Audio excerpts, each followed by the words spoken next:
Muy buenas tardes. Sean todos bienvenidos a nuestro foro de hoy, Persecución Política del presidente Álvaro Uribe Vélez. Les damos la bienvenida a nuestro presidente Tomás Regalado y Rodrigo Arboleda, miembro de la Junta Directiva.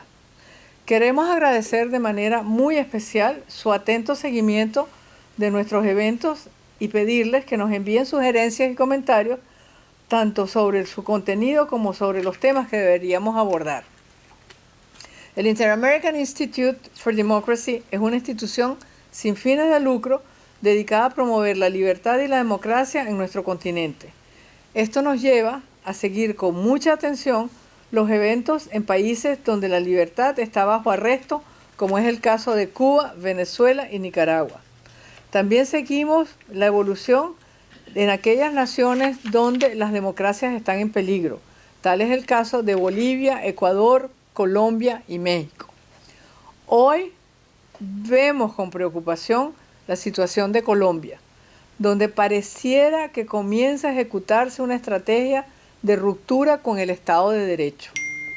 Colombia se distinguió hasta el presente por su apego a las leyes y su capacidad para jugar con acierto sus ventajas geopolíticas. Pero la decisión de la Corte Suprema de Justicia de impedirle al expresidente Álvaro Uribe Vélez que se defienda en libertad de unas acusaciones elevadas en su contra, pareciera indicar que se está produciendo una ruptura con este paradigma.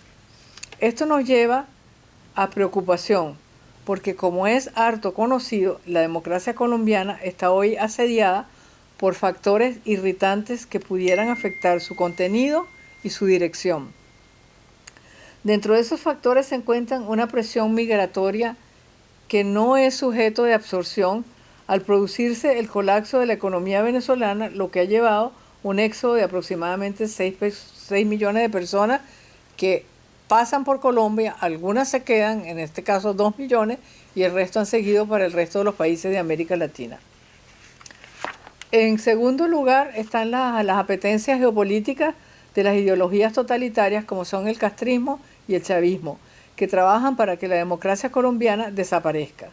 Y en tercer lugar están los intereses de los negocios ilícitos, que incluyen narcotráfico, falsificación de documentos, de monedas y de bienes, y el tráfico de seres humanos.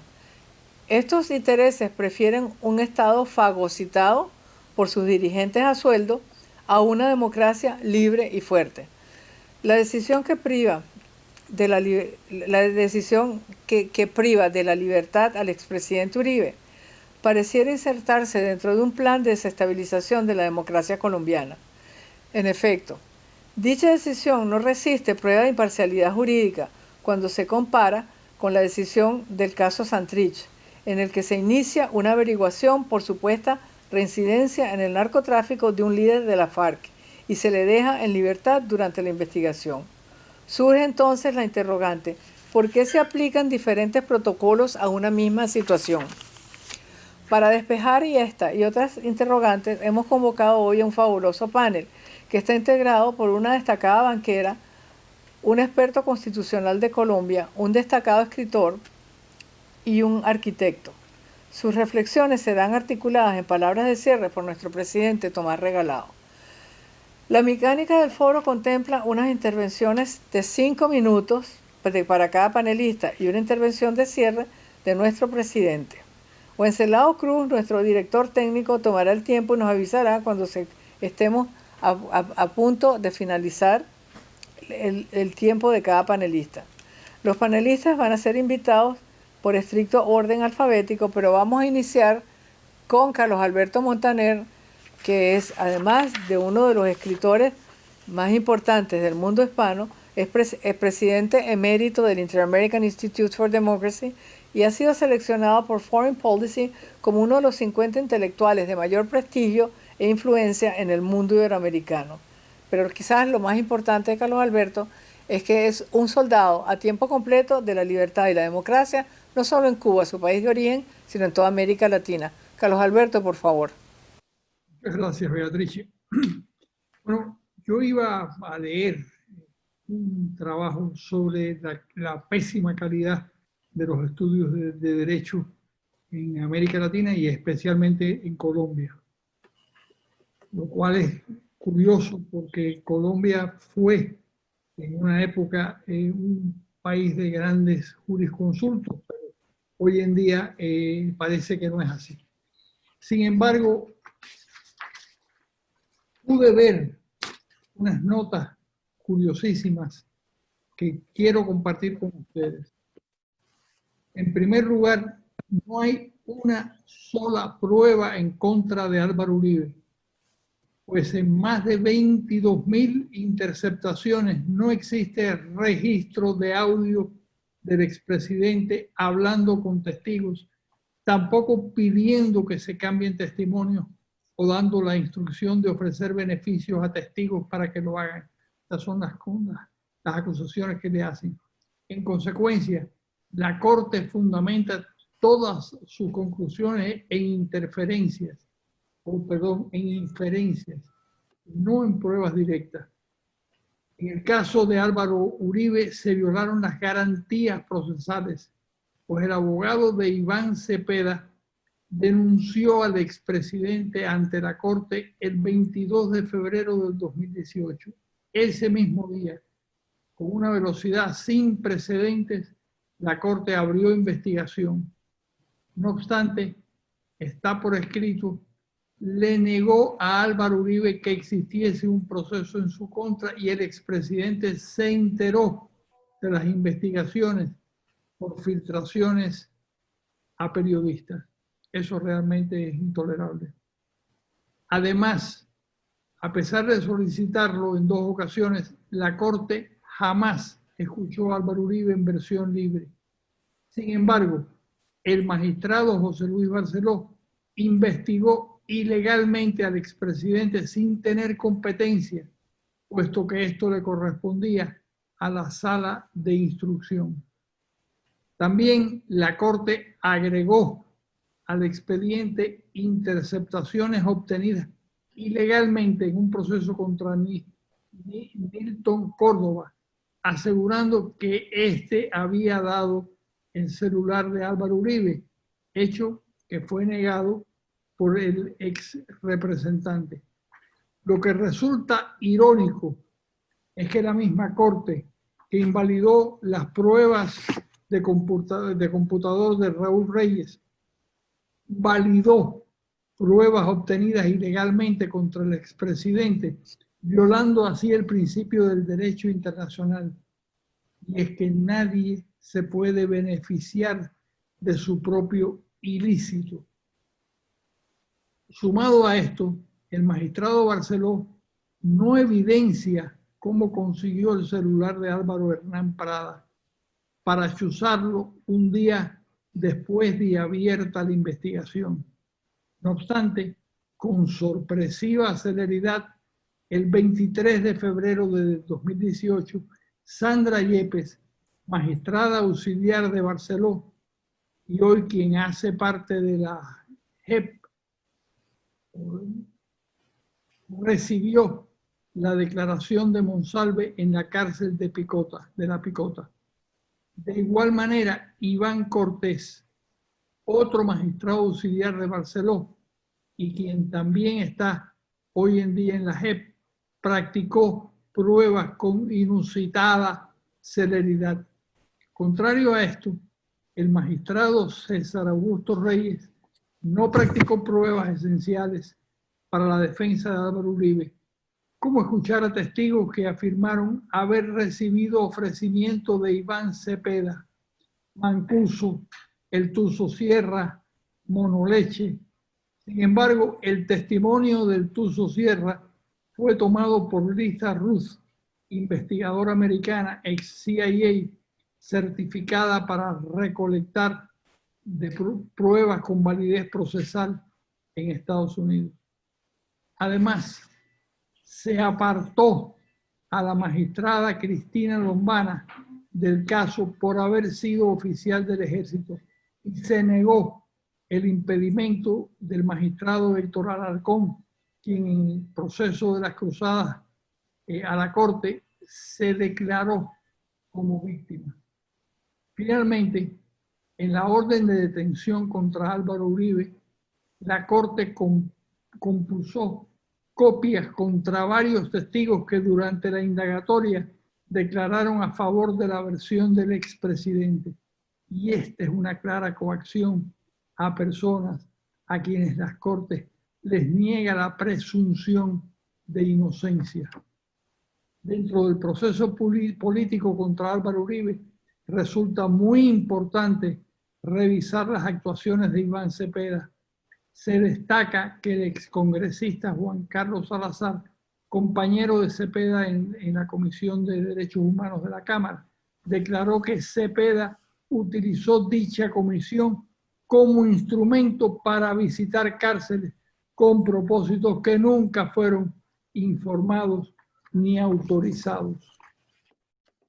Así se tiene que Cepeda visitó en 21 ocasiones a Juan Guillermo Monsalve en la cárcel y fruto de esto, en el 2011, este generó un testimonio contra Álvaro Uribe. Por su parte, el padre de Monsalve afirmó que recibió ofrecimiento de beneficios por parte de Cepeda para declarar contra el expresidente. Como prueba de esto, existen al menos 13 pagos a Monsalve y sus familiares que suman más de 12.775.000 pesos. Y estas no son pruebas que baje Dios y lo vea. Iván Cepeda es el máximo líder político de la FARC. Celebró la fuga de Jesús Santrich, lo recibió el día que salió de la cárcel y se desplazaron en su vehículo oficial del Congreso. Además, un frente de la FARC lleva el nombre de su padre. Por otro lado, resulta muy curioso que el magistrado Reyes y la esposa de Cepeda fueran compañeros de trabajo en USAID. Definitivamente, Colombia está al revés. Quienes han luchado por la justicia del país, quienes persiguieron a quienes generaron terror para todos los ciudadanos y le devolvieron a Colombia su viabilidad, hoy son los perseguidos. La justicia va detrás de los que buscan una mejor nación, violando sus garantías y dándoles impunidad a los terroristas. Mientras la Corte solicitó la libertad del ex jefe guerrillero Jesús Santrich para que pudiera continuar su defensa frente a delitos de narcotráfico, gozando de sus derechos plenos como ciudadano, esa misma Corte ordenó la detención del expresidente Álvaro Uribe, aun cuando ha cumplido todos los llamados de la justicia. Hoy Santrich es prófugo de la justicia, mientras Álvaro Uribe solicita que su expediente sea público en un acto de transparencia frente a los colombianos. Así, mientras los exguerrilleros que cometieron delitos de lesa humanidad están hoy en el Congreso legislando para los colombianos que atacaron, Álvaro Uribe es señalado y perseguido. Colombia está al revés. Y hoy la esposa de uno de los principales líderes guerrilleros, Manuel Marulanda, es la vicepresidenta del Senado de todos los colombianos. Es irónico que mientras Álvaro Uribe está detenido, alias Tornillo, máximo violador de la FARC, celebra la decisión de Jesús Curul en el Congreso, sin un ápice de verdad a cuesta. Y ahí termina el testimonio que le he dado lectura. Muchas gracias. Muchas gracias, Carlos Alberto. Vamos entonces ahora a darle el derecho de palabra a Rodrigo Arboleda, que es miembro de nuestra junta directiva y además es un arquitecto graduado en el Massachusetts Institute of Technology. Fue presidente de Ogden Latin America, Visiting Fellow de los Media Labs de MIT y presidente de la iniciativa para una computadora para cada niño, one laptop per child. Adelante, Rodrigo. Muchas gracias, Beatriz, y muchas gracias a todos ustedes por estar pendientes de este programa que esperamos traiga algún tipo de ilustración sobre una hora difícil que está pasando Colombia. Porque lo que está pasando en Colombia no solamente afecta a Colombia, sino que trataré de demostrarles afecta a la región entera. Colombia desde la época de la colonia era declarada la joya de la corona, por motivos múltiples, entre ellos su ubicación geopolítica en Sudamérica y hasta parte de Centroamérica y el Caribe. Desde la época de Bolívar y Santander ha transitado un camino dual, lo decían en los libros de historia. Bolívar nos dio las armas, Santander nos dio las leyes. Concentremos la discusión hoy en la herencia de Santander. Leyes, justicia, cortes, veredictos, fallos, dictámenes. Yo no soy jurista, soy un simple ciudadano. Llevo 42 años viviendo en Estados Unidos, pero mi corazón nunca se ha apartado de Colombia y vivo muy pendiente del devenir de nuestro país. Entendemos que la palabra justicia es un concepto abstracto que, para explicarlo en términos que la gente como yo lo entienda, utilizan el de una mujer con una venda en los ojos y una balanza en sus manos para que la gente entienda que la justicia es ciega. Con ello tratan de decir que no tiene predilecciones, solamente conceptos y que se apegan a la aplicación de la ley. Lo que no explican es que quienes la aplican son humanos y como tales tienen emociones, subjetivismos, egos, amores, rencores. El arte de la difícil facilidad no lo practican mucho porque cualquier ley, concepto, legal o casos puede ser interpretada de muchas maneras. Esto hace que los abogados, jueces y magistrados se metan en unos laberintos utilizando un lenguaje que a duras penas ellos mismos entienden, para darle el spin, como llaman los expertos en comunicaciones, a cualquier artículo, fallo, ley o dictamen. Es bien sabido que en las facultades de Derecho, en los famosos debates, ponen a prueba el intelecto de los estudiantes exigiendo que en 15 minutos haga una explicación apoyando un veredicto o ley o un fallo, para inmediatamente después, en los otros siguientes 15 minutos, atacar el mismo veredicto, ley o fallo. Los argumentos lo pueden todos. Esto se explica también en la política. Un político puede desmenuzar un argumento en uno u otro sentido de acuerdo a la audiencia, las circunstancias, los objetivos o las estrategias. El caso de Uribe es uno en que hay que considerar dos variables, la ley y la política. Queda expuesto que fallar en derecho no es tan blanco o negro como parece, como espero haberlo dicho anteriormente, y todo depende de quién escribe el fallo, qué tanta tinta le gaste y qué tan bien explique su posición. Sería ideal que todos tuviéramos el respeto por la Corte Suprema de Justicia que su investidura y su concepción jurídica demandan. Es el organismo más sagrado de una democracia. Para ello es indispensable que esté formada por gentes de la más pura y transparente e intachable conducta y reputación. Pero es que la Corte Suprema de Justicia de Colombia, desgraciadamente, viene en épocas recientes y tal vez aún hoy en día en un historial de corrupción rampante. Hay un expresidente de la Corte preso, hay otro fugitivo. El famoso o infamoso caso del cartel de la toga es el caso más visible actualmente. El invertir 1550 páginas para explicar un fallo de un tema relativamente sencillo como fue el de si sobornaron a testigos o no, deja un tufillo medio de rebusque con palabras lo que no fue capaz de concluirse con hechos. Nuevamente faltó aquello de la difícil facilidad. El presidente Uribe comenzó este último calvario demandando a Iván Cepeda ante las Cortes porque se había ido de prisión en prisión a presionar testigos buscando declarar en contra de Uribe y su grupo. La primera gran contradicción. La Corte desestimó esta demanda y al contrario contrademandó a Uribe. Y como si fuera poco, la misma Corte ordenó la libertad de Santrich a sabiendas, como se dijo anteriormente por Carlos Alberto, que podría volarse, cosa que obviamente hizo. Y en cambio ordenó la detención de Uribe a sabiendas que de todo haría Uribe menos volarse del país. Y si de poder entorpecer las investigaciones, lo mismo lo hace desde su casa, porque de todas maneras por la pandemia no es que salga mucho de recorrerías y que si lo puede hacer libre también. No querían No, lo que querían era restregar en el hocico del presidente y de las gentes el carácter plenipotenciario de sus decisiones, así nos gustasen. Era un acto de soberbia y de arrogancia para que todo el mundo lo supiera. Este es el caso actual. En total, la gente quiere acatar el concepto de la palabra justicia, pero no tiene ni confianza ni respeto por las gentes que lo están administrando. Pero lo que pasa es que lo preocupante es que la cosa no pasa ahí, no para ahí.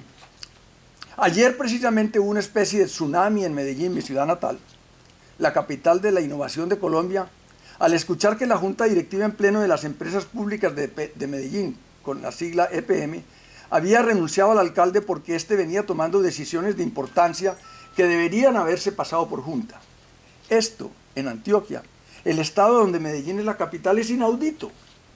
Si hay algo que caracteriza a Medellín en las últimas décadas, es la concentración entre el sector público, el sector privado, la academia y las ONGs. Todos los alcaldes de los últimos tiempos vienen trabajando esa regla tácita de concentración. Para añadir, la Comisión Nacional Electoral, conocida por la CNE, llamó a indagatoria repentinamente al gerente de la campaña del presidente Duque por posibles irregularidades en la recepción de dineros ilegales de extranjeros. Si hubo una campaña clara y transparente en Colombia, esta es la mejor, sin duda alguna, para todo el mundo.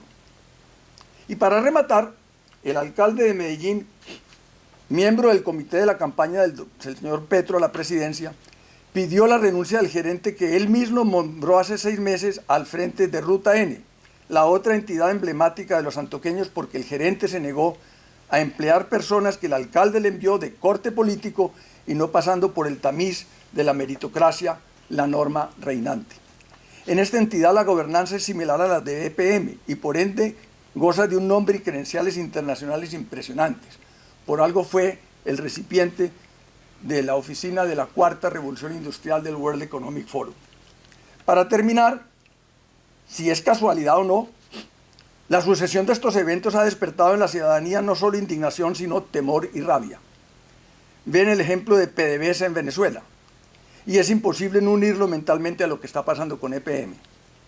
Dentro de todas estas teorías de conspiración, no es fácil desprenderse de lo que con insistencia se enumera, cuál es la de un manual de operación cubano-venezolano, comúnmente llamado castrochavismo, en plena acción desestabilizadora, para lo cual cuentan con el producto monetario de más de 220.000 hectáreas de coca que quedaron como parte de la firma del mal llamado proceso de paz, coca que en gran parte sale por Venezuela y es manejada por el famoso cartel de los soles, los militares venezolanos.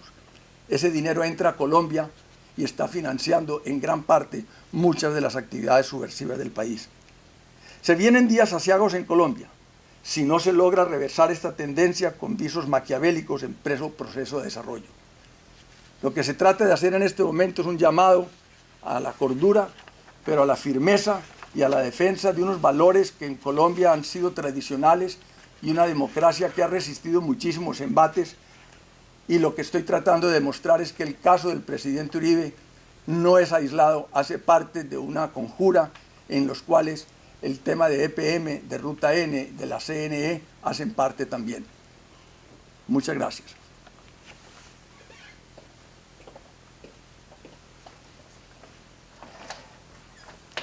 Bueno, agradecemos a Rodrigo Arboleda su exposición, que sitúa muy bien el tema del caso del presidente Uribe. Y ahora le vamos a dar la palabra a Violi Macoslan, que es una financista de origen colombiano basada en Nueva York, donde preside Violi & Co., firma que ha cerrado transacciones por más de 30 billones de dólares y cuyo foco es América Latina. Violi es una de las personas más importantes en Wall Street y una colombiana a carta cabal. Gracias. Violi, por favor. Muchísimas gracias, ante todo, Beatriz, a Tomás Regalado, a Carlos Sánchez. Muchas gracias por invitarme a este foro. La orientación de mi intervención, y luego si tienen preguntas agradezco, que es como mejor me gusta expresarme, va a ser hacia el sector privado, que es donde yo he trabajado 40 años, es decir, trabajado para lograr que las empresas de América Latina y en específico en Colombia en este caso, pudiesen accesar capital de riesgo y capital de deuda, cosa que no era posible para las empresas colombianas durante los años 80, 90, porque a pesar de tener un sector privado que estaba muy bien manejado, que cumplía con muchas de las características que se requieren para que un proveedor de fondo de riesgo o de fondo de deuda permita que se logre dar el capital a esas empresas, a pesar de que las empresas en sí cumplían los requisitos y las características.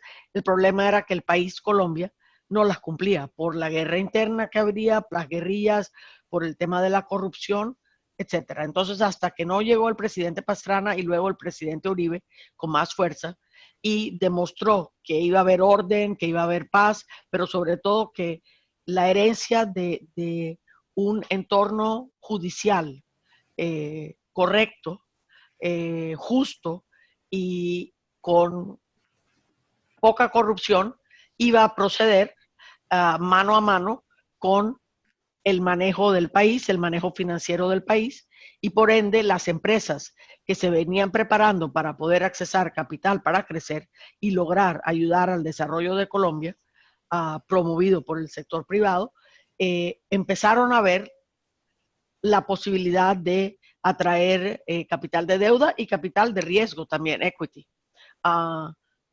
Esto se ha ido mejorando en las últimas 2 décadas hasta este momento. ¿Por qué? Porque las empresas colombianas se han continuado fortaleciendo, o sea, se han fortalecido mucho más, se han abierto a otros mercados, utilizan prácticas de administración y de gestión de las más exitosas internacionalmente. Todo lo que tiene que ver con el sector privado en Colombia está excelente. Pero desgraciadamente ese sector en este momento va a sufrir las consecuencias, y ya las está sufriendo, de la falta de orden judicial, como lo han explicado mis postores antes, en ese tema del arresto en casa del presidente Uribe. No hay una institución financiera que no esté sorprendida, y realmente muy sorprendida, ante esta actuación en Colombia, que claramente viola todos los principios de justicia y de justicia equitativa. Y en este momento están todos a la espera a ver qué es lo que realmente va a pasar. Y desgraciadamente nuestros países no pueden crecer sin capital externo. Y Colombia, que ha creado una reputación a través de las décadas de un país donde la legislación, donde el entorno jurídico es respetado, que hay un Estado de Derecho que funciona, en este momento lo está perdiendo. Tantos años de esfuerzo para que una actuación como esta los borre. Y como justos pagan por pecadores, el sector privado, empresas pequeñas, las pymes, las medianas y las grandes van a sufrir las consecuencias de esta actuación. Y es decir, ¿cuáles son las consecuencias? Las consecuencias es que el costo del crédito va a subir tremendamente, y ya está subiendo. Estuve hablando con colegas míos de la banca internacional y en este momento están a la espera, pero muy preocupados por lo que está pasando en Colombia. Hay un pipeline, un número de transacciones que están esperando poder accesar a los mercados públicos, que están esperando accesar a los mercados privados, que en este momento se han parado, se han detenido, mientras el mundo ve y espera qué es lo que va a pasar con el caso del presidente Uribe. Porque la semana pasada Colombia se separó del sendero de derecho en el cual venía trabajando en las últimas décadas. Entonces, en resumen, el tratamiento tan árbitro, o sea, con un tratamiento tan absolutamente arbitrario al presidente Uribe, le va a costar a Colombia años de crecimiento si no hay una manera de tratar este tema que demuestre que se está respetando los cánones de derecho y de legislación internacional y global. En la medida de que no haya capital para el sector privado en Colombia, habrá menos empleos. porque todos hemos visto con las crisis de los otros países y no de Colombia, crisis de balanza de pago, toda clase de crisis que han pasado en México, Argentina, Brasil, Chile, etcétera, que los países que deciden que su crecimiento va a venir del sector público, del sector gobierno, eventualmente no solo no crecen, sino entran en crisis financieras. Colombia es un país que no tuvo cantidades de empresas para privatizar, nada de esto, porque Colombia fue siempre un país donde se enfocaba el desarrollo por medio de las empresas privadas, de todos los tamaños. Pero en este momento, si se seca y está detenido a la espera a ver qué pasa, el acceso al capital del país, capital de riesgo y capital de deuda, vamos a tener un problema también de origen social, porque al no haber, el país está afectado tremendamente por la crisis del COVID-19. Las empresas no han podido trabajar, los empleados no han podido ir a sus empleos, o sea, hay una crisis ya económica por producto del COVID, que si además a esa crisis se aúna el hecho de que los mercados internacionales deciden no desembolsar los fondos que tenían orientados hacia Colombia, mientras esperan a ver qué pasa y porque están preocupados por el estado judicial del país, vamos a tener realmente un problema, en mi opinión, muy grande de orden social, porque al final el país necesita crecer y para crecer necesita el acceso al capital internacional. Y el capital internacional necesita ver no solo empresas que están excelentemente bien manejadas, que tienen buenos productos, buenos servicios, transparencia, etcétera, como lo están teniendo, sino necesita ver que el entorno en el que esas empresas se manejan sea un entorno correcto, sin corrupción y sin las influencias de la política sobre la legislación. Gracias, Beatriz. Muchísimas gracias, Violi. Muy buenos esos aspectos financieros de la crisis que estamos viviendo con el caso del presidente Uribe Vélez. Ahora le vamos a dar la palabra a Carlos Sánchez Berzaín, doctor en Ciencias Jurídicas, dirigente político del MNR de Bolivia, 5 veces ministro y el director ejecutivo del Inter-American Institute for Democracy. Carlos, por favor. Gracias, Beatriz. El caso del presidente Uribe, detenido en su domicilio por orden de la Corte Suprema de Colombia, nos muestra una situación de persecución política judicializada producida por un grupo que se llama el castrochavismo, con el propósito de asesinar la reputación del presidente Uribe y con el propósito de establecer una sanción, sentar un precedente contra los luchadores contra el narcotráfico, el terrorismo y el crimen organizado en la región. Este caso, que es tan grave, sin embargo, es solamente el síntoma de una causa mucho mayor. El caso Uribe es el síntoma en Colombia, como lo es el caso de los militares y de los ciudadanos presos en Venezuela, indebidamente procesados por jueces infames, como lo es el caso de el exgobernador de Pando, procesado bajo el régimen de Evo Morales en Bolivia, o la persecución política del presidente Sánchez de Lozada en Bolivia, o los casos de persecución política judicializada, denominados los casos terrorismo en Bolivia, o como los casos de fallos judiciales que violan los derechos humanos, estudios de caso que reflejados en este libro fueron realizados por el Inter-American Institute for Democracy sobre casos que en el Ecuador, en el gobierno de Rafael Correa, utilizando la justicia, se empleó el poder para perseguir a inocentes, para utilizar la justicia como un mecanismo de represión política.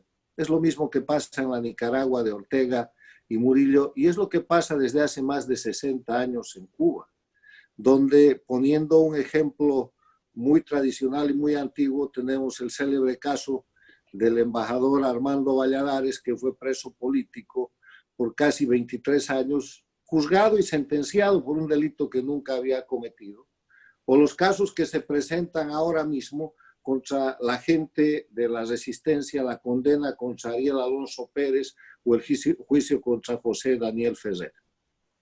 El caso Uribe es el síntoma en Colombia de la manipulación que hace el castrochavismo, la alianza entre Castro y Chávez que hoy día controla los regímenes de Cuba, Venezuela, la Bolivia de Evo Morales, el Ecuador de Correa y Nicaragua, de Ortega y de Murillo, que además los han organizado como narcoestados y que tienen como fundamentales aliados a las FARC y al ELN de Colombia, y que desarrollan durante todo este siglo una confrontación en contra de la democracia y en contra de la estabilidad de las repúblicas del hemisferio.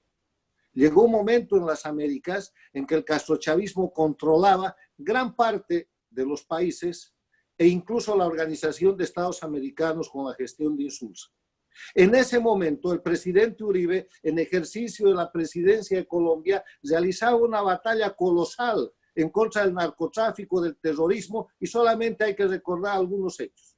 El bombardeo que se hace en la zona de Angostura, en el Ecuador, contra miembros de la guerrilla de las FARC en territorio ecuatoriano, cuando Correa, miembro del castrochavismo, había convertido al Ecuador en un narcoestado. Las operaciones que se hacen dentro de Colombia para quitarle a América y al mundo el suministro de la cocaína, que termina creciendo de 40.000 hectáreas de cultivos a más de 220.000 hectáreas. O sea, miremos en el caso Uribe, además del síntoma, que es la violación de sus derechos, la persecución política, la violación y la extinción del Estado de Derecho en Colombia, la manipulación de la justicia para buscar humillar a un defensor de la libertad y la democracia, para buscar castigar indebidamente y asesinar la reputación de un luchador contra las dictaduras, contra el narcotráfico, contra la delincuencia organizada y contra el terrorismo. Veamos de dónde viene eso y cuál es el ataque del que está siendo objeto Colombia. Se trata nada más ni nada menos del ataque de la organización criminal cubana, venezolana, nicaragüense, de Evo Morales y de esta clase de dirigentes que se amparan en frases o en ventajas como el Foro de Sao Paulo, como el Grupo de Puebla, que atacan la democracia y que atacan a los defensores de la democracia. En ese contexto, simplemente me resta puntualizar que en el caso Uribe se está extinguiendo el Estado de Derecho en Colombia, porque el Estado de Derecho quiere decir garantía de debido proceso legal, que no existe. En el caso Uribe se está violando la presunción de inocencia, se ha violado la igualdad jurídica, se viola el principio de equidad, se viola el principio de juez imparcial y se viola la seguridad jurídica. No estamos ante un juicio, estamos ante el linchamiento del presidente Uribe. Ese juicio va a seguir y va a terminar con una condena, porque los jueces no son imparciales, porque han abierto causa con un tema que no tiene materia justiciable para abrir causa. Y están repitiendo simplemente la metodología castrochavista que se llama la judicialización de la persecución política, y Colombia y los colombianos y las autoridades de Colombia y los defensores de la democracia en la América y el mundo lo tienen que saber y lo tienen que recordar. Porque hoy día es el presidente Álvaro Uribe Vélez, pero la pregunta es, ¿quién sigue? ¿Cuál es el próximo en la larga lista de crímenes que comete el castrochavismo, penetrando la justicia, manipulando y corrompiendo los órganos y los organismos de la democracia para debilitar los pilares de la defensa de las repúblicas y de la libertad en nuestro continente? Muchas gracias. Gracias, Carlos.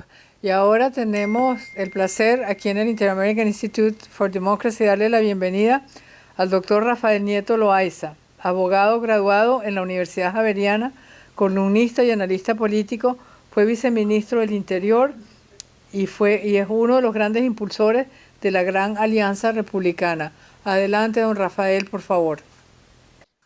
Muchas gracias al Inter-American Institute for Democracy por esta invitación. Voy a intentar concentrarme y hacerlo en el tiempo que me han destinado para... Perdón, tiene un poquito más de tiempo porque hemos logrado expandir y estamos esperando las preguntas del público, así que no son 5 minutos, sino 8. Bueno, muy bien, muchas gracias. Una gran diferencia. Voy entonces a la descripción de los elementos que hacen pensar que este caso contra el presidente Uribe no es uno que se tramite en estricto derecho, sino fundamentalmente uno que hace pensar que hay detrás de ello una verdadera persecución de carácter político. Lo primero que hay que hacer es el contexto de cómo han sido las relaciones entre el presidente Uribe y la Corte Suprema de Justicia, y en particular con la sala penal de esa Corte, que tiene claramente un sesgo antiuribista. Sí. Ese sesgo proviene de una denuncia que hiciesen funcionarios del gobierno Uribe durante su administración por vínculos entre magistrados de la Corte y un narcotraficante italiano que después fue extraditado a ese país, que se llama Giorgio Sali. Esa denuncia involucraba a 2 prestantes magistrados del tribunal. De hecho, habían sido los 2 presidentes de la Corte. Más adelante, esa molestia que se generó al interior de la corporación por las denuncias hechas por los funcionarios, se tradujo en que en al menos 2 ocasiones la Corte se negara a escoger fiscal de las ternas que le presentara el presidente de la República, el presidente Uribe. En Colombia, el fiscal no es un funcionario nombrado por el presidente, sino que es nombrado por la Corte Suprema de Justicia de ternas que presenta el presidente. Y después actúa con independencia, no es un funcionario del Ejecutivo. Le corresponde como derecho al presidente ternar y le corresponde a la Corte escoger de esa terna. Es un sistema típico de la democracia de frenos y contrapesos. El presidente presentó en 2 ocasiones distintas ternas para escoger fiscal y la Corte en las 2 ocasiones se negó a escoger. No se puede alegar que el problema fuesen los nombres de los ternados. Tan no es eso que en una de esas ternas estaba Margarita Cabello, hoy ministra de Justicia del presidente Duque, pero entonces magistrada de la Corte y después electa por sus compañeros que se negaron a escoger de esa terna como presidente del tribunal. El problema, por tanto, no eran los nombres de los ternados, era que esa terna tuviese como origen al presidente Uribe. Y efectivamente no le permitieron que se escogiese de esas ternas el fiscal general. Se esperaron a que saliera del gobierno y a que el presidente Santos, en un ejercicio que puede ser incluso discutible desde una perspectiva jurídica, presentara una nueva terna y escogieran ellos de esa que presentó Santos. Ahí hay un segundo claro elemento de la confrontación de carácter político. Pero hay uno tercero en los procesos que se adelantan contra algunos exministros del presidente Uribe. Ya el presidente por fuera del gobierno, hay grabaciones que muestran a magistrados de la Corte, incluyendo presidente del tribunal, diciendo que en esos procesos contra los exministros había que tomar decisiones, voy a citar entre comillas, por conveniencia política, en consenso, sin que hubiera votos disidentes, donde la argumentación jurídica no era relevante, sino que lo fundamental era la política. Y incluso algunos se atrevió a sostener que las decisiones tenían que tomarse en un ejercicio, según ese magistrado, de legítima defensa de la Corte frente al presidente Uribe y su entorno. 3 ejemplos distintos que muestran claramente que esas relaciones son muy difíciles y que la Corte contra el presidente Uribe y contra el entorno se ha movido por razones de carácter político. Ahora, en relación con el presidente Uribe, y en este caso en particular, hay otros elementos que hacen pensar casi fuera de duda que la motivación es política y que el ejercicio del proceso viola los derechos y libertades del presidente. Por ejemplo, el proceso se inicia con base en una investigación que inicia un magistrado de nombre José Luis Barceló, que fue presidente de la Sala Penal, con base en una denuncia que hace un abogado de un senador colombiano de la extrema izquierda, Iván Cepeda. Su padre nombra a uno de los frentes de las FARC más importantes, el Frente Manuel Cepeda Vargas. Era uno de los dirigentes fundamentales del Partido Comunista Colombiano. Y lo que hace este abogado de Iván Cepeda es introducir una denuncia en un procedimiento que se había abierto por denuncias del presidente Uribe contra Iván Cepeda. Y pone la denuncia contra el presidente y no habían pasado 24 horas y el proceso ya se había abierto contra el presidente. ¿Cómo se enteró el magistrado de esa denuncia puesta en otro proceso distinto? No hay ninguna forma distinta a que se lo haya comunicado o el senador Cepeda o el abogado del senador Cepeda, que no es lo mismo, pero es igual, o la secretaría de la Corte, porque esos son expedientes muy voluminosos y normalmente pasan literalmente semanas antes de que el magistrado sustanciador de un proceso se entere de los documentos que van llegando las partes al proceso. En este caso fue la respuesta de carácter inmediato. Ahí hay una primera irregularidad que despierta sospechas, pero que uno podría pensar que solo ella no da lugar a pensar que hay una actuación de carácter política. Pero después ocurre que no se le comunica al presidente Uribe que ese proceso se ha iniciado. Más tarde se filtra a un periodista enemigo del presidente Uribe, claramente desde la Corte, que hay un proceso por manipulación de testigos contra el presidente. Como el presidente y sus abogados no tienen esa información, no se la ha comunicado a la Corte en ningún momento, le envían un oficio a la Corte pidiéndole que le definan cuáles son los procesos que corren contra el presidente en esa corporación. La Corte no responde y de hecho cuando responde le oculta en 2 ocasiones distintas la existencia del proceso al presidente. El argumento además es muy curioso. Dicen que no se lo comunican al presidente, lo dicen a posteriori, porque era contra un sujeto indeterminado. Es decir, que ellos no tenían ese proceso como un proceso contra el presidente Uribe. Aquí hay claramente una contradicción. Es imposible. ¿Por qué es imposible? Porque la sala penal de la Corte no hace investigaciones ni adelanta procesos contra sujetos indeterminados. Su única función es en relación con personas que se denominan aforados, es decir, con personas que tienen un fuero particular y que por razón de ese fuero son de competencia de la Corte. Si el proceso era contra persona indeterminada, no podría haber sido asumido por la Corte. Para que la Corte lo pudiera asumir, tenía que ser contra un aforado. Luego aquí hay una contradicción de fondo por parte de la Corte, o bien porque inició el proceso sin tener competencia, o bien porque evidentemente era, como estamos hoy seguros que era contra el presidente Uribe, pero se le oculta su defensa por varios meses. Otra irregularidad, otra singularidad que despierta enormes sospechas. ¿Qué hace después el magistrado Barceló, que es el magistrado que está a cargo del caso? Introduce en ese proceso un conjunto de grabaciones, 22.000 entre horas de conversaciones telefónicas y mensajes de WhatsApp, en fin, 22.000 datos distintos que se hacen en una interceptación al teléfono del presidente Uribe. Pero es una interceptación que no se ordena en el marco de este proceso, sino que se ordena en el marco de un proceso completamente distinto que en teoría nada tendría que ver con el presidente Uribe, contra un representante a la Cámara del departamento del Chocó, de nombre Nilton Córdoba, que no tiene nada que ver con el presidente Uribe, ni tiene nada que ver con el uribismo, ni con el Centro Democrático.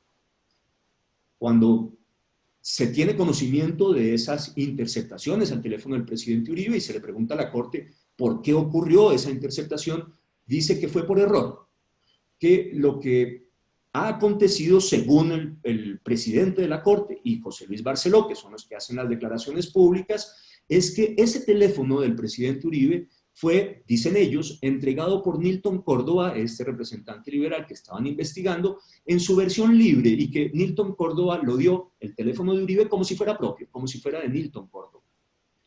Cuando Nilton Córdoba oye estas declaraciones de Barceló y del presidente de la Corte, hace una declaración a los medios muy contundente y muy clara, donde dice que jura por su madre, lo estoy citando literalmente, que él no dio nunca el teléfono de Uribe como propio, y da un argumento que es finalmente irrebatible, y dice, no es verdad que tal cosa ha ocurrido, que mi versión libre la rindo yo en el mes de mayo del 2018 y las grabaciones al presidente Uribe son de marzo y abril del 2018.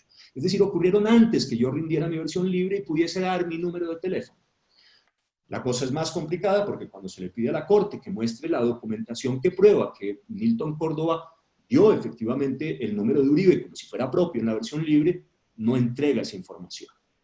Luego, ciertamente, a partir de las declaraciones de Nilton Córdoba es bastante claro que no es verdad, pero hay dos elementos adicionales que muestran que la Corte sí sabía que ese número era el presidente Uribe. Uno, un oficio que dirigen el 17 de noviembre de la compañía Movistar en respuesta a una pregunta de la Corte, diciéndole a la Corte que ese número por el que indagaban era del presidente Uribe. Insisto, noviembre del 17, las grabaciones son marzo y abril del 2018. Y hay otro oficio de investigadores judiciales de la propia Corte dirigidos directamente al magistrado Barceló, confirmando que efectivamente ese número es del presidente Uribe. Es decir, lo que está claro es que la Corte ha mentido abiertamente sobre cómo hizo las grabaciones ilegales, son lo que en Colombia denominamos chuzadas, al teléfono del presidente. Es evidentemente una interceptación ilegal de las comunicaciones del presidente. Más adelante incluso hay unas declaraciones del funcionario técnico de Policía Judicial que estaba a cargo de las interceptaciones diciendo, frente a la justicia y bajo juramento, que le informó a la Corte que efectivamente ese número que le han pedido interceptar no era el de Nilton Córdoba, sino era el del presidente Uribe. No era difícil de confirmar.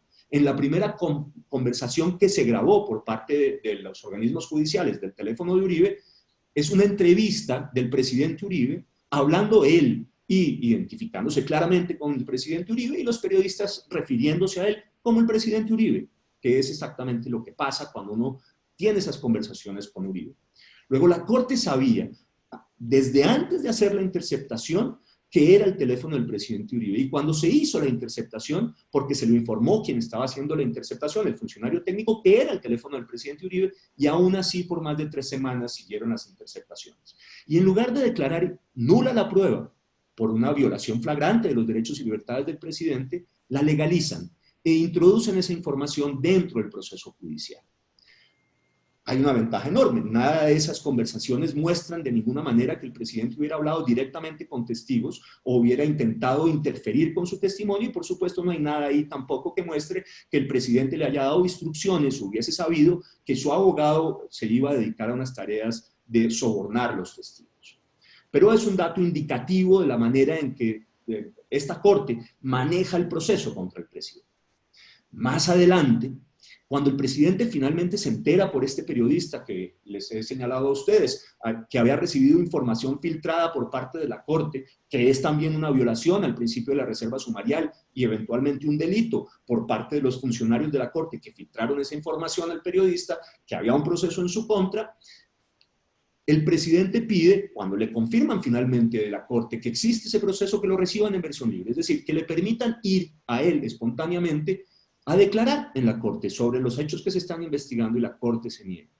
Y la Corte se niega durante 2 ocasiones, no solamente una, y nunca le permiten esa versión libre, sino que lo obligan a irse a una figura procesal distinta, de una implicación completamente distinta, que se llama la indagatoria. Negarle a una persona que está siendo investigada una versión libre es claramente una violación también a sus derechos y libertades, y muestra el sesgo de la Corte en el tema. Hay otros elementos que hacen pensar además en la misma dirección.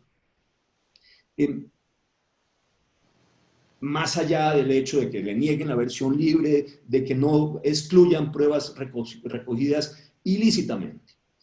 Hay interceptaciones de la Corte a las comunicaciones entre el cliente y el abogado, entre el presidente Uribe y su abogado. La inviolabilidad de esas comunicaciones es un principio sustancial del derecho y libertades humanas y por supuesto del debido proceso. Para la Corte no. y ha generado una nueva teoría que no existía en la jurisprudencia colombiana en esta ocasión. Por primera vez la Corte admite la posibilidad de que se intercepten las comunicaciones entre cliente y abogado, violando ese principio fundamental. Pero hay otras cosas adicionales. El presidente, en al menos 6 casos distintos, le pidió a la Corte que oyesen testimonios de personas que contribuirían a su defensa, y la Corte se ha negado a que esas personas hagan las declaraciones que corresponden. Es decir, le niega el derecho a presentar pruebas en su defensa, con los argumentos más baladíes y superfluos, pero vulnerando ciertamente el debido proceso al presidente y su derecho a la defensa.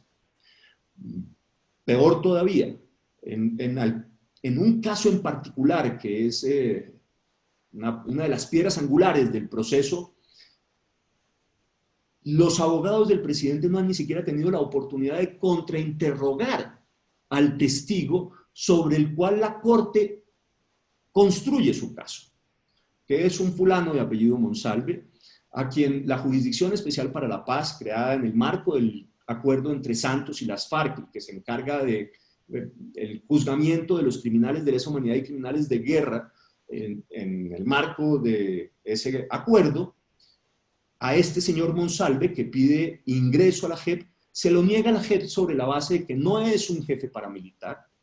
Hay testimonios múltiples del bloque en el que alega Monsalve haber hecho parte, que dicen que efectivamente no es un jefe paramilitar, pero a este señor Monsalve, que es un testigo fundamental, no le permite a la defensa contrainterrogarlo, y la Corte le da la calidad de paramilitar que la Jurisdicción Especial para la Paz y los múltiples testimonios alrededor de ello le niegan. ¿Cómo es posible que uno construya un proceso en el cual el derecho fundamental de la contradicción de la prueba se le niega al imputado? No tiene sentido aquí tampoco. Y podríamos seguir enumerando distintos ejemplos que abundan en este ejercicio. Pero déjenme terminar, para no pasarme del tiempo que me han dado, señalando básicamente lo siguiente. La Corte, para tomar una medida de aseguramiento contra el presidente, ha escrito 1.554 páginas. No es una sentencia, el presidente no ha sido condenado, para que los que nos están oyendo. Es una medida que lo priva de su libertad mientras que se desarrolla el proceso. 1.554 páginas. La sentencia de la Corte Suprema sobre el caso de la toma, del asalto del Palacio de Justicia por parte del M-19 es ni siquiera la tercera parte de lo que han escrito ahora en la Corte para tratar de justificar la decisión contra Uribe.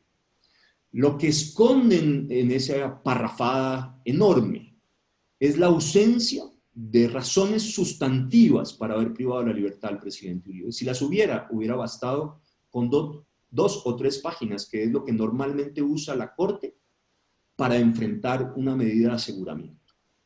Aquí se escribe en 1554. Y esta misma Corte tiene unas manchas que hacen pensar no solamente que no es imparcial, sino que además es cuestionable en su legitimidad y su reputación. Al presidente Uribe, con todas estas violaciones al debido proceso, podría agregar más. Hay otro proceso que se le abre al presidente Uribe con base en anónimos, en fin, hay múltiples ejemplos adicionales sobre los que no quiero abundar. Al presidente Uribe lo privan de la libertad sin razón justificada, alegando que puede alterar las pruebas del proceso, lo que es imposible, porque el grueso de ellas, en contra además de lo que sostiene usualmente el Código Procesal Penal, ya se ejecutaron. Luego no hay forma de que el presidente las altere.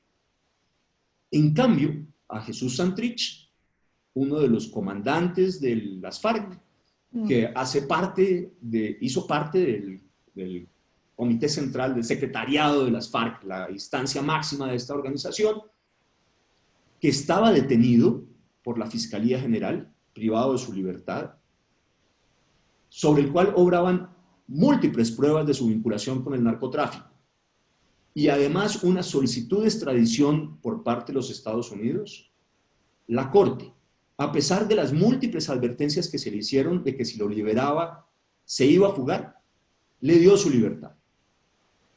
En cambio, el presidente Uribe, que se ha presentado una y otra vez a todos los llamados que se le han hecho desde el sistema de administración de justicia, que ciertamente no es un peligro para la sociedad, que no se va a fugar de ninguna manera, lo privan de ella. Hay evidentemente unos estándares completamente distintos para juzgar a unos y otros.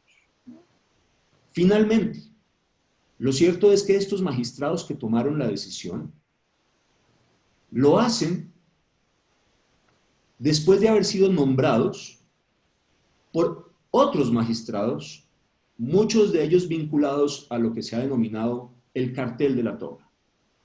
El cartel de la toga no es nada distinto que unos jueces del más alto tribunal de la República que vendían el contenido de sus decisiones judiciales a cambio de dinero.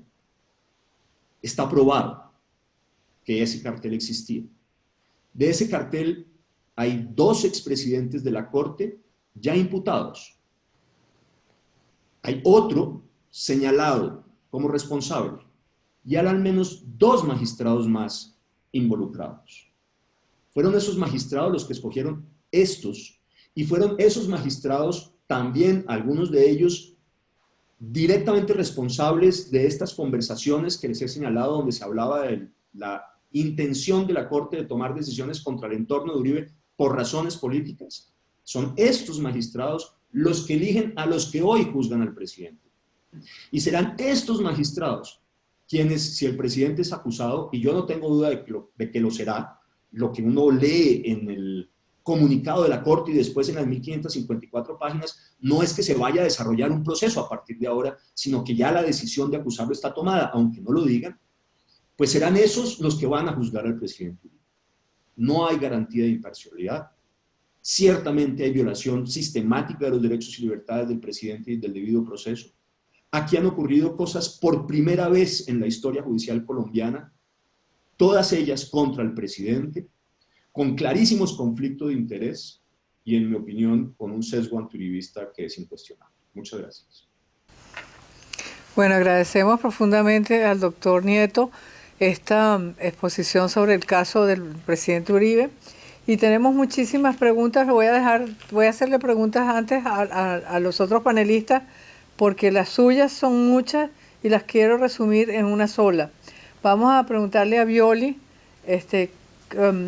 por esta situación que está describiendo el doctor Nieto, ¿qué impacto tendrá sobre la decisión de potenciales inversores de invertir en Colombia? Se trata de un tema que puede afectar el 40%, el 60%.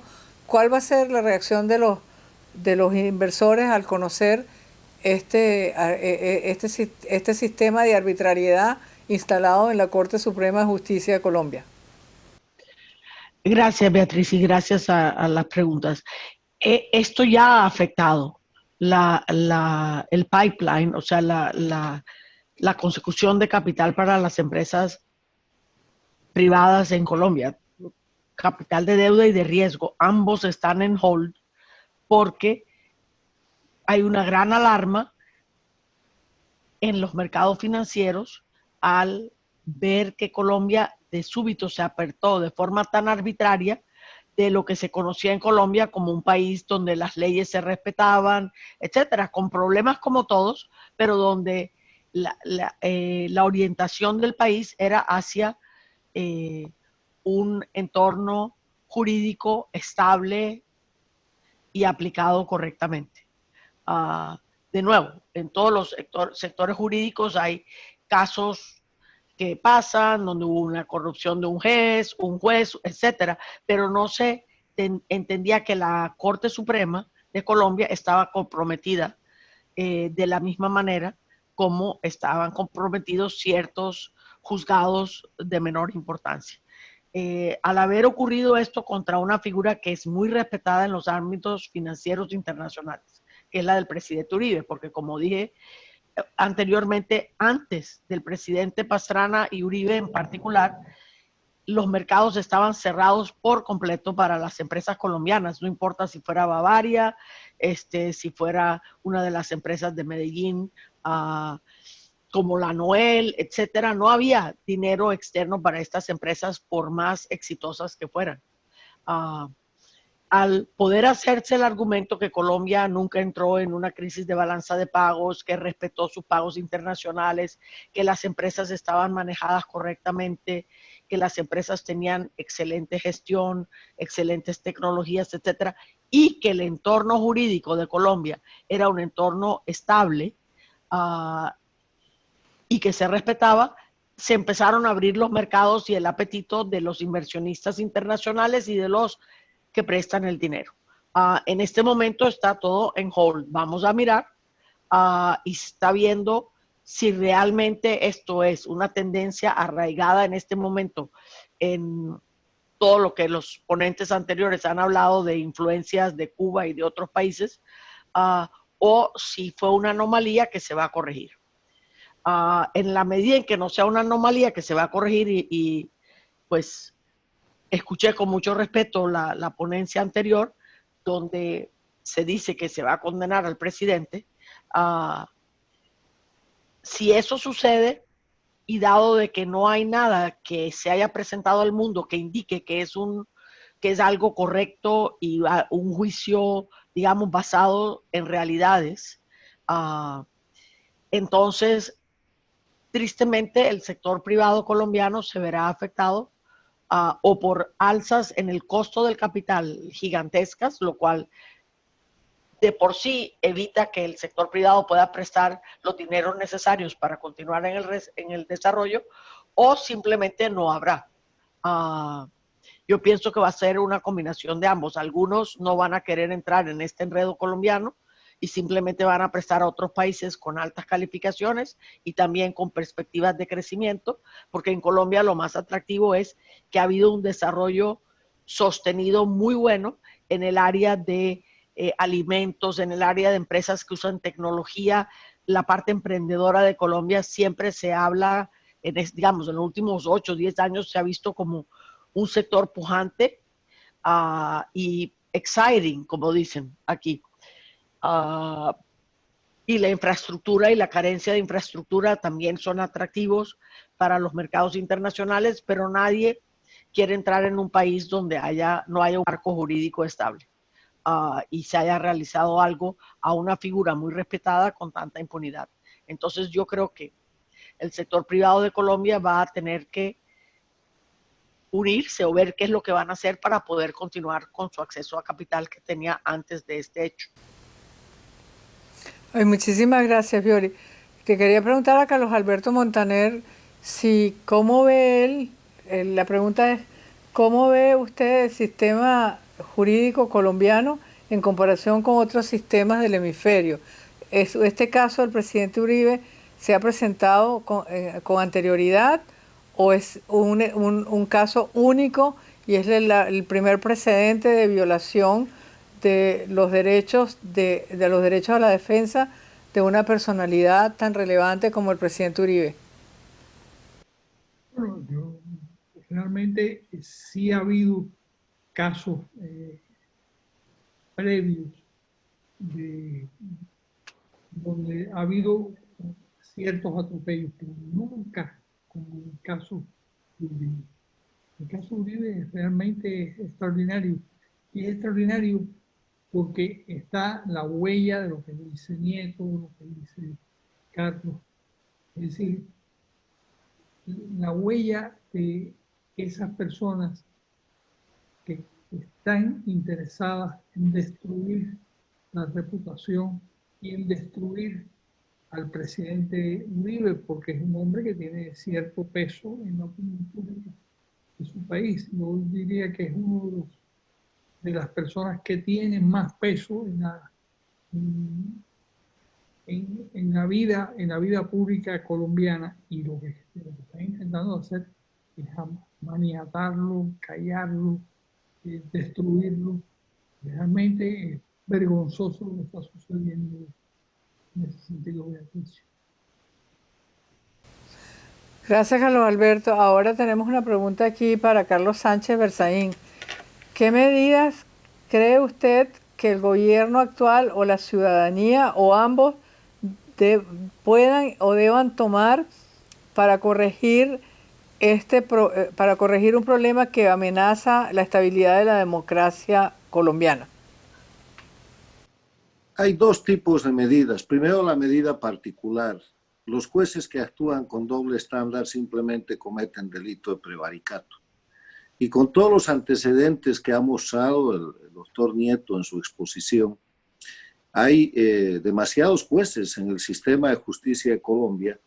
Hay estos jueces en la Corte Suprema de Justicia de Colombia que son jueces infames, que son jueces que están incumpliendo su obligación de imparcialidad, su obligación de respeto de la ley, su obligación de ser jueces. Y eso es crimen, eso es delito. O sea, bien harían los sectores de la ciudadanía, de los liderazgos políticos, con independencia de ideologías, en defender el Estado de Derecho y en procesar a los jueces prevaricadores. Por los datos que yo tengo y que son de dominio público, quienes han ordenado la detención del presidente Uribe han cometido delito de prevaricato.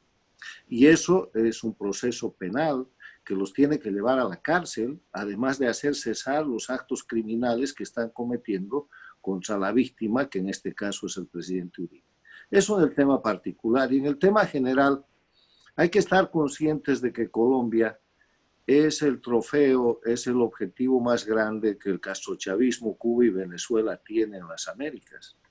Ellos han controlado por 10 años el Ecuador con Correa, se han adueñado de Venezuela, a la que tienen sometida en la miseria, someten Cuba desde hace 6 décadas, están en total control de Nicaragua desde el año 2007, han perdido al dictador, pero siguen controlando la dictadura en Bolivia, no sueltan Bolivia.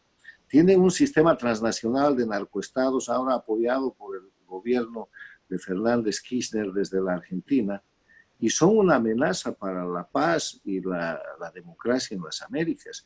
Y ya es hora de que los líderes latinoamericanos, los líderes de la región y la gente encargada del estudio, del análisis y de la política, abandonemos el espacio de los sofismas y de las elegancias que no sirven para nada. Aquí hay una agresión contra la democracia y lo primero que hay que hacer es identificar al enemigo, con la valentía que lo ha hecho siempre el presidente Álvaro Uribe como presidente, como dirigente político, como opositor, como senador. Hay que señalar las cosas con claridad. Aquí hay un grupo que en las Américas ha tomado la política y que no hace política. Ejerce la delincuencia organizada transnacional y hay que separar la delincuencia de la política, señalando a que esta gente es del ámbito de la delincuencia, porque hacen narcotráfico. Sus socios principales, las FARC, el ELN, las federaciones cocaleras de Evo Morales en Bolivia, la gente que maneja terrorismo, secuestro, la penetración de Hezbollah, la penetración de Irán en las Américas, el crimen organizado que se perpetra desde Cuba y Venezuela, llevan adelante dinámicas de desestabilización política permanente y lo que buscan es destrozar al enemigo, como en el caso que están pretendiendo con el presidente Uribe. O sea, llamemos las cosas por su nombre y sepamos que el castrochavismo existe y que hoy día está agrediendo Colombia con el caso del presidente Uribe. Mañana puede ser cualquier otro país. Lo hizo en octubre pasado con el golpe de Estado en el Ecuador. Lo hizo unas semanas después con ese tremendo proceso de desestabilización en Chile. Lo está haciendo permanentemente con Colombia y otros países de la región, o sea que identifiquemos al enemigo y las democracias tienen que demostrar que no son inermes. Muchas gracias, Carlos. Hay una pregunta para Rodrigo Arboleda. Dice, ¿por qué Medellín hace parte del caso Uribe? ¿Cuál es el del caso Uribe que es objeto del foro que ustedes han puesto? Bueno, por algún motivo de coincidencia, el día de ayer fue un día en Medellín que lo hemos bautizado como el Black Tuesday, como le dicen aquí muchas veces en los Estados Unidos a los días de desgracia. Pero a lo mejor inclusive puede que sea el despertar de lo que antes era una sociedad medio adormecida, porque es evidente que lo que ha pasado con Uribe y lo que pasó ayer en Medellín con las empresas públicas de Medellín, Ruta N, y en el país con la acusación de la CNE, hay un vínculo evidente entre todas estas movidas que implican una desestabilización de la democracia colombiana. Obviamente que el símbolo mayor es el presidente Uribe. Ellos saben que si doblegan a Uribe hay un desmoronamiento, o aspiran a que haya un desmoronamiento, cosa que no deben estar muy seguros de eso, porque la reacción de las gentes en la última semana ha sido espectacular. Aun cuando la reacción simplemente de salir en una caravana de automóviles y tocar pitos y sacar banderas es muy linda como gesto simbólico, pero lo que tienen que hacer en este momento es verdaderamente entrar en el campo jurídico, y como dice Carlos Sánchez Berzaín, posiblemente hay que demandar a estos jueces de la Corte por prevaricato y por cualquier otro tema jurídico de los cuales ellos son expertos, pero que también hay muchos otros expertos en Colombia que no comulgan con lo que estos señores hicieron y que deberían movilizarse en este momento para entablar el único lenguaje que se tiene para que ellos lo entiendan, que es el lenguaje jurídico. A una ley hay que meterle, a un tema jurídico hay que meterle otro tema jurídico. Pero lo que sí es muy importante es que al haber hecho lo que hicieron en Medellín ayer se desenmascararon y hubo un destape que creo que va a aglutinar aún más a la ciudadanía en defensa de la democracia como símbolo Uribe y como contraparte también al tema de la gobernanza de dos instituciones sacrosantas de Medellín, como son la EPM y como es la Ruta N. Son dos empresas, es la primera vez en la historia de las empresas públicas de Medellín que la totalidad de los miembros de Junta renuncian. Y por lo que supe ahora, una hora y media antes de venir acá a este foro, también renunció toda la Junta Directiva de Ruta N, que no era la del gobierno. Entonces, hay aquí una concatenación de eventos que implican que no fueron aislados. Es más bien la conclusión que se saca, y por eso lo que sucedió en Medellín tiene que ver con lo que sucedió con Uribe, porque no puede ser que hayan sido tan aislados y una casualidad tan grande, sino más bien una estrategia muy bien hilvanada. Se habla de que Petro estuvo en Cuba 3 semanas dizque tratándose un cáncer que todos los médicos colombianos dicen que era una mentira, y muchos de ellos, inclusive los que lo trataron. Y lo que se dice es que lo que estuvo recibiendo allá en La Habana fue simple y sencillamente instrucción detallada, el manual castrochavista, que como les funcionó tan bien en Venezuela, aspiran a que le funcione igualmente bien en Colombia. En Venezuela se tomaron un país sin disparar un solo tiro, y aquí aspiran a que, como no fueron capaces de tomárselo por las armas, lo que quieren es tratar de pasárselos por otros métodos distintos, de los cuales el que más les está funcionando es el término jurídicos, y por eso lo están apuntalando por ese lado. Eso lo creo que es la concatenación entre Medellín y Uribe, Beatriz.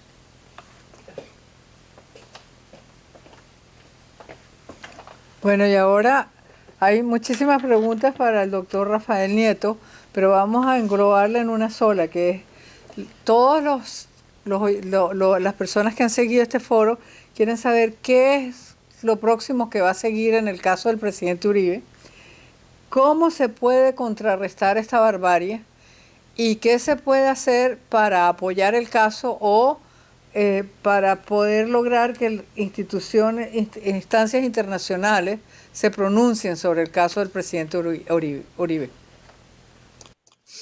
Muy bien, evidentemente son varias preguntas. Voy a tratar de abordarlas. Lo primero es que en principio se supone que esta es una etapa de carácter probatorio. ¿Por qué digo que se supone? Porque en contra de lo que ha ocurrido, es decir, lo que establece en principio el derecho procesal penal en Colombia, es que se define la situación jurídica de la persona, si se le dicta o no una medida de aseguramiento, y después se hace una indagatoria, se define la situación jurídica y se practican un conjunto de pruebas hasta llegar a la decisión de si se acusa o no. Esta sala no toma la decisión de fondo sobre el presidente. Esta sala solamente instruye el proceso y es la que tiene que decidir si encuentra mérito o no para acusar al presidente, y la acusación se va a una sala distinta que tiene que examinar el fondo de la cuestión. Entonces, en principio uno diría que tendría que abordarse un periodo probatorio. Lo que ocurre en este caso en particular es que, en contra de lo que está usualmente establecido, el grueso de las pruebas ya están practicadas. Luego, la pregunta que uno se hace es cómo puede resolver en este periodo los problemas que tiene en materia probatoria el caso, que son muchos. Es decir, cómo se consigue, si es que se va a conseguir, que la Corte finalmente oiga los testimonios que le está pidiendo la defensa, cómo se consigue, si es que se va a conseguir, que se le permita a la defensa del presidente Uribe contrainterrogar a los testigos de los que habla en la Corte como contrarios a la posición del presidente Uribe. Digamos, esos elementos todavía tienen esta duda, que para mí es una duda de fondo, sustantiva, porque altera el derecho al debido proceso del presidente, el derecho a su defensa. Pero se supone que entramos en un periodo probatorio, cuyo término al final termina siendo indefinido, porque los términos en el procedimiento penal colombiano tienen que ser cumplidos por las partes, pero los jueces los vulneran sistemáticamente, es decir, no lo respetan. Luego hay una incertidumbre de en qué momento se cierra este procedimiento, y la sala de instrucción, que es la que ha tomado la medida de aseguramiento contra el presidente, decide acusar al presidente. Ahora, yo debo decir que el comunicado de la Corte, en la tarde en que se hizo público que al presidente le habían dictado una medida de aseguramiento con privación de la libertad, y después las 1554 páginas para tratar de justificarlo, pues lo que muestran es que claramente la sala de instrucción tiene una posición tomada, y veo sumamente difícil que esa posición vaya a cambiar. Después entramos al juzgamiento en estricto sentido del presidente de la República por una sala distinta. ¿Puede uno ser optimista en ese juzgamiento? Tampoco, porque esos magistrados que juzgan tienen muy seguramente los mismos sesgos que estos, en tanto y en cuanto son escogidos por esos magistrados previos de los que hablé, que tienen toda esta historia acumulada de decisiones de carácter político tomadas contra el presidente Uribe y contra su entorno. En la medida en que el sistema de escogencia de los magistrados es fundamentalmente endogámico, es muy difícil encontrar quien se salga de la línea. ¿Se puede acudir a los organismos internacionales? Sí, pero tendríamos que diferenciar de qué se trata cuando hablamos de acudir a organismos internacionales. En estricto sentido, los únicos que tendrían competencia de carácter jurídico sobre el caso del presidente Uribe son aquellos órganos que hacen parte del Sistema Interamericano de Derechos Humanos. La Comisión Interamericana, en un proceso para asimilarlo al interno de instrucción, y después la Corte Interamericana en caso de que la Comisión decida demandar al gobierno colombiano frente a la Corte. Para eso, sin embargo, pueden pasar muchísimos años. Entre que se cumpla el requisito para acudir al sistema interamericano, que es el agotamiento de los recursos internos, primero. Segundo, que en la comisión aborden y decidan el caso. Y tercero, que lo lleven a la Corte y la Corte lo asuma y lo estudie, lo que puede suponer también 2 o 3 años adicionales. Para todos los efectos, ese mecanismo usual del sistema interamericano termina por no ser útil a la hora de defender la libertad del presidente.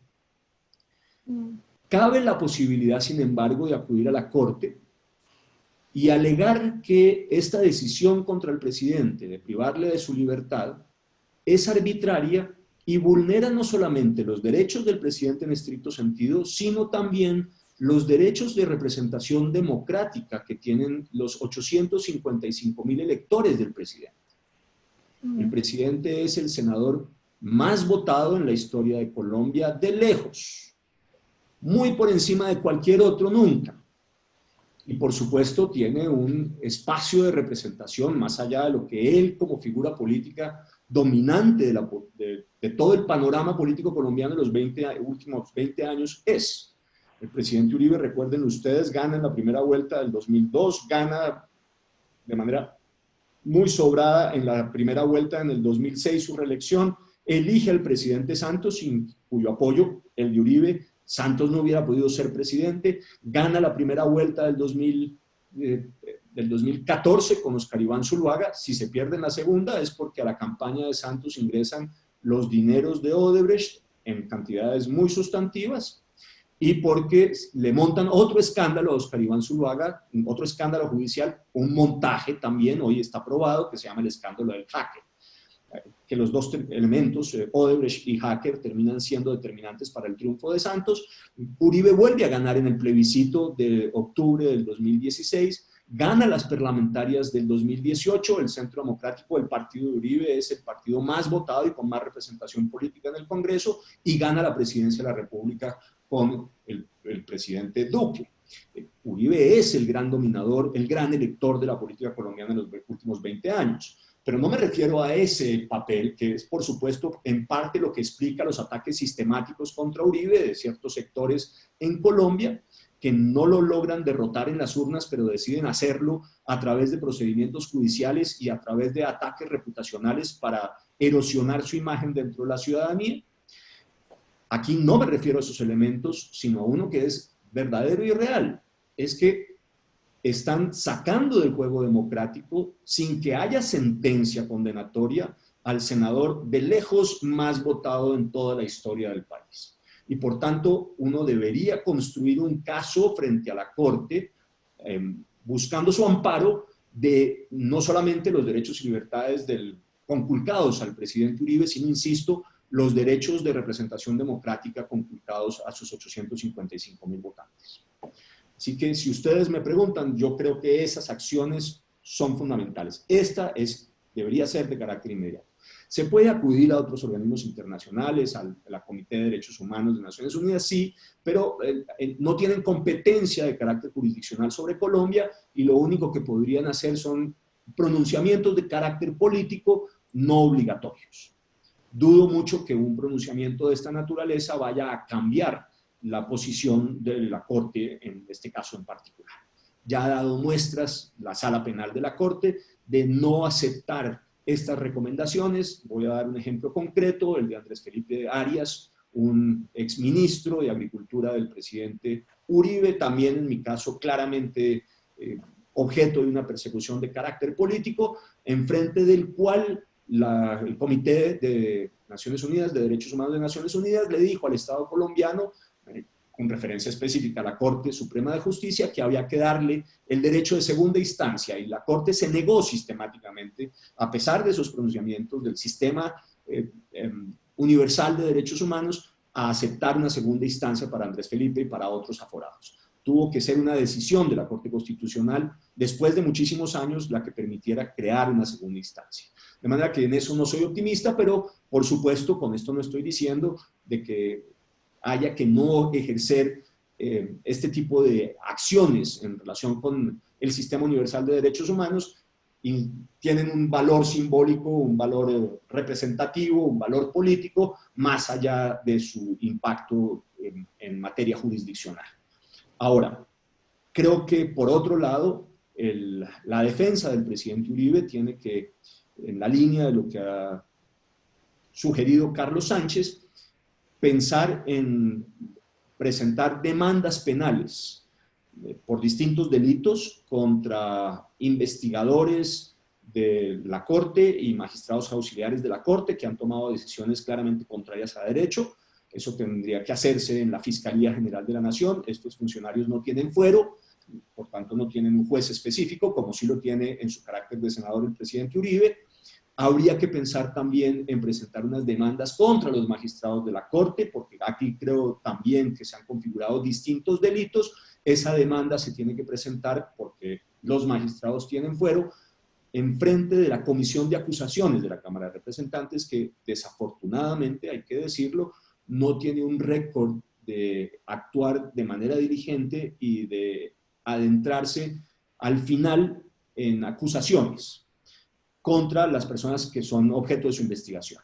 El único caso que recuerdo hoy en el cual la Comisión de Acusaciones cumplió algún papel fue en la acusación contra el presidente Samper, que fue finalmente desechada en el Congreso. Pero en teoría es a la Comisión de Acusaciones quien le corresponde investigar a los magistrados y si encuentra razones de peso para demandarlos, para acusarlos, llevar esa acusación frente al Senado. Y mientras tanto, por supuesto, la defensa tiene que concentrarse en el proceso mismo y adelantar todos los procedimientos dirigidos a tratar de modificar el comportamiento de la Corte. Insisto, no soy optimista, pero eso no significa que uno no tenga que adelantar esas acciones.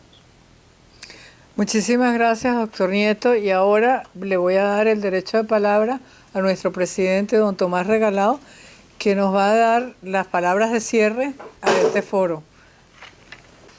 Muy buenas tardes, noches. Muchas gracias, Beatriz. Muchas gracias a Carlos Sánchez Berzaín. Muchas gracias a los panelistas que han hecho una presentación verdaderamente importante e incluso desde el punto de vista noticioso, algo que merece la pena ser reproducida. Sobre todo en Colombia, donde hay una prensa muy agresiva, donde hay una prensa que tiene libertad de debate, donde hay canales de radio y televisión a los cuales invitamos a usar estas presentaciones y después de ellas pues a iniciar un debate. Porque si no se lleva a la opinión pública este tema, si no hay consecuencias como no ocurrieron cuando pasaban cosas como estas en Venezuela, en Nicaragua, cuando en Cuba cerraban prensa y cuando ciertas partes de la sociedad decían que no era con ellos y que por lo tanto pues mientras no se metieran con ellos pues todo estaba igual, hasta que simplemente invadieron el espacio de todos y cada uno de los sectores de la sociedad. Yo creo que lo que se ha dicho aquí es importante y el Instituto Interamericano por la Democracia lo que quiere es que esto sea parte de una agenda que pueda ser reproducida para el debate en Colombia y en otras partes, porque como se ha dicho bien aquí, esto tiene un impacto regional y es parte simplemente de algo de que si no se actúa, de que si no se traza la línea en la arena, puede convertirse en un efecto cascada que puede afectar a muchísimos otros sectores de la población.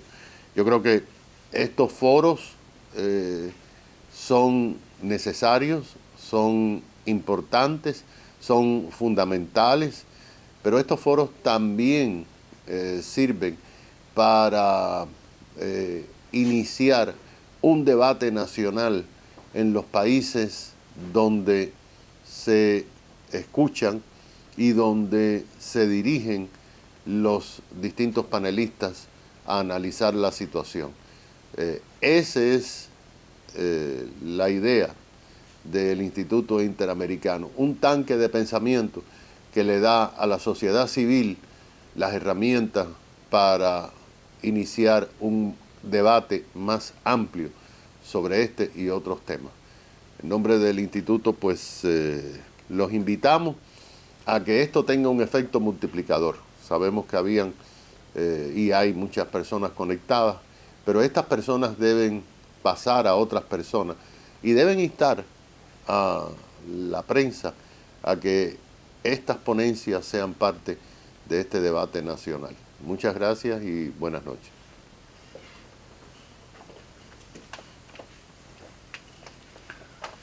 Bueno, y así damos por terminado este foro donde hemos analizado el caso del presidente Uribe. Le damos las gracias de nuevo a nuestros panelistas, Carlos Alberto Montaner, Carlos Sánchez Berzaín, Violi Macosta, Rodrigo Arboleda y Rafael Nieto.